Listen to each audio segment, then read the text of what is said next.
მოგონება სკოლის კედლებიდან. ყველაფერი მაშინ დაიწყო, როცა ჯერ კიდევ ბავშვები ვიყავით და სიყვარული თამაში გვეგონა. თუმცა ის გულში ისე ღრმად ჩაგვიჯდა, რომ მთელი ცხოვრება გამოყვა. სკოლის კედლები ჩვენი საიდუმლოდ ისუნთქავდნენ. დერეფანში ჩუმად გაცვლილი მზერა, გაკვეთილზე ფურცელზე დაწერილი ერთი სიტყვა. მიყვარხარ და ეზოში მოკრძალებული სიცილი. 15 წლის ვიყავ. ასაკი, როცა გონია რომ სამყარო შენს გარშემო ტრიალებს და სიყვარული ერთადერთი ჭეშმარიტება. შემიყვარდა. არა ისე, როგორც ბავშვებს უყვარდებათ, არამედ პირველად და უკანასკნელად. მასაც უყვარდი.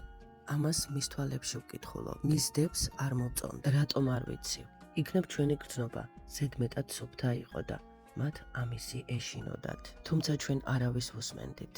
ერთ დღესაც მითხრა, რომ ვეღარ გაჩუმდებოდა და დედაჩემს ყველაფერს ეტყოდა. თქვა და შეასრულა კიდეც. დედამ მშვიდად მოусმინა და მხოლოდ ეს გითხრა. პატარები ხართ, მოიცადეთ.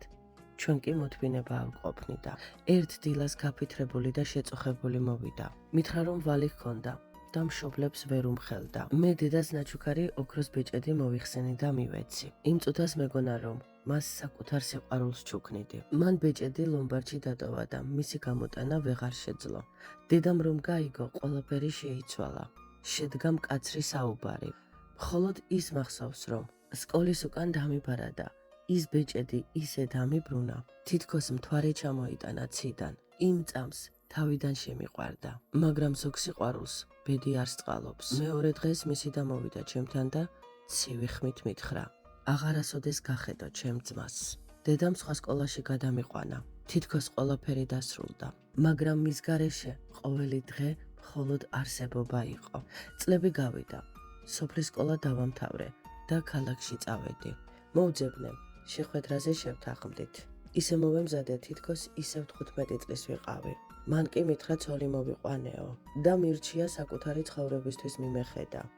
იმ დღეს ჩემში რაღაც მოკვდა. ვეღარ ვჭამდი, ვეღარ ვიცინოდი. დედა მამშვიდებდა. გაგივლისო. მაგრამ ზოგიერთი ტკივილი არასოდეს გადის.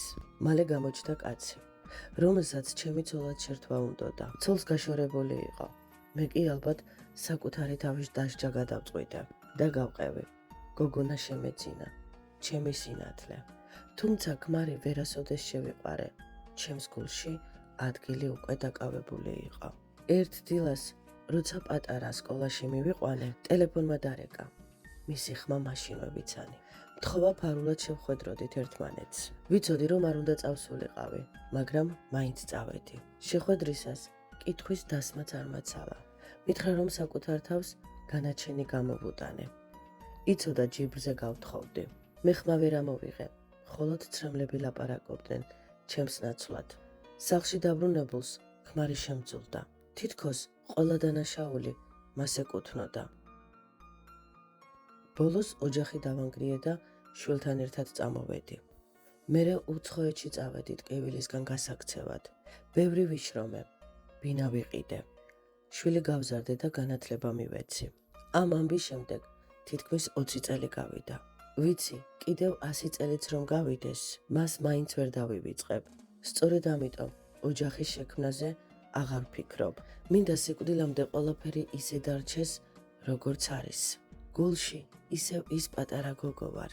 სკოლის კედლებთან რომ იდგა და სიყვარულს იმედით უყურებდა. ჩვენ სიყვარულს მხოლოდ ერთი უწყინარი ამბორი დარჩა მოგონებად. არც ღალატი ყოფილა და არც ცოდვა. მხოლოდ დაუსრულებელი ისტორია. მას ცოლ-შვილი ყავს, მე კი ჩემი შვილი და ჩემი მოგონებები. ზოგიერთი სიყვარული ერთად ცხოვრებისთვის არ მოდის.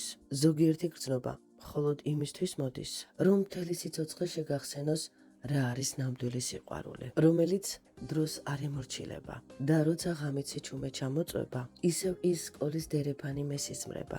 15 წლის გოგონა, ხელში ოქროს ბეჭდით და თვალებში ისეთი სხივით, რომელსაც ვერც წლები და ვერც ცხოვრება ვერ წაშლის. რადგან როგორც გალაქტიონი იტყოდა, არ ვიცი, ასე რამ დამავალალა, ან ამდენი ცრემლი საით მიმყავს. ეს ყველაფერი იყო და არა იყო რა. ეს ყველაფერი იყო და მიყვარს.